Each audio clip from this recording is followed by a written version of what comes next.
السلام علیکم ملګرو. دا نن چې زه تاسو سره کومه ویډیو شیر کوم نو دا تاسو وګورئ، وروستو بیا سره بیا خبرې کوم.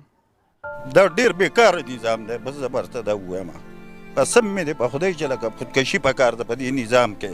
په دې باندې زه جړه نه ځم چې دې سره زه څه چل وکړم. زما نه چې څوک تپوس کوي ماله جړه راځي.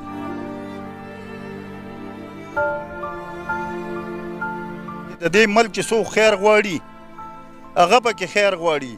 د موسی په وخت کې یو پیرون او زما د په خدای قسم چې په دې وخت کې هر سړی پیرون دی خو موسی نشته.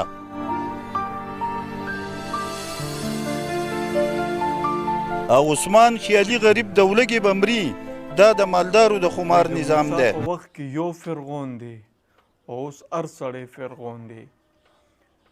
نو دا عثمان خیال دی، دا یو ډېر ښه شاعر دی او دا ویډیو ما پوره تاسو سره شیر نه کړه. دا تقریبا د 10 منټ ویډیو ده، خو دی په یو لیړه کې پیاز خرڅوي.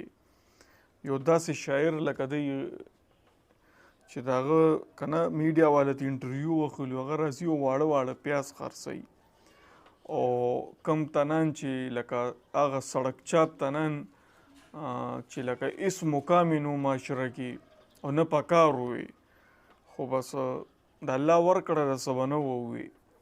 نو په داسې ځي ته ورسېده چې عزتدار تنانو ته ژوند ډېر ګران شوی دی.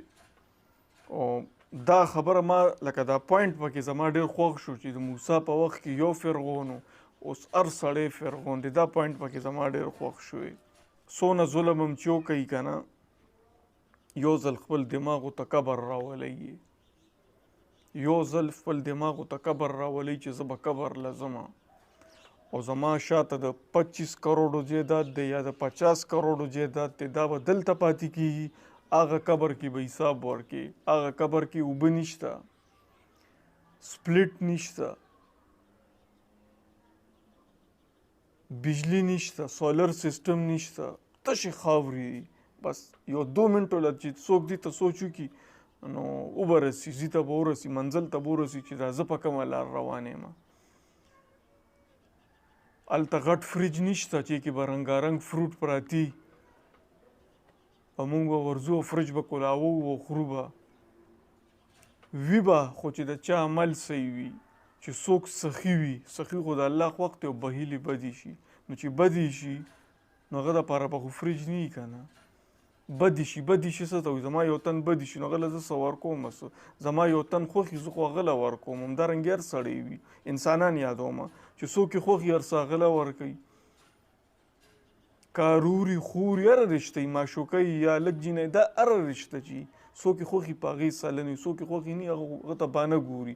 نو الله بخیل بدې شي نو هغه ته به خو بانه ګوري. صفای درته ویلي دي چې بخیل د الله بدې شي او سخي خوښ دی. مولانا طارق جمیل صاحب په دې ډېر زیات بیانونه کړي، وګورئ یوټیوب کې شته. نو بلای مهرباني چې دا خپل اول به زه خپل ګریوان کې وګورم او تاسو خپل ګریوان کې وګورئ چې زموږ په کومه لار روان یو. یو سړی غریب دی نو هغه ځان لاریان دی، پته نشته چې به څه کوي. او دا کم تنن چې کم من نه کم ځای ته ورسېده نو زه نومونه د چا نشم اخیستی. یو ځل مې ویډیو کې اخیستي وو خو هغه بیا عبدالرحمن ایډیټ کړ چې دا مه کوه. نو زه د چا نومونه نشم اخیستی.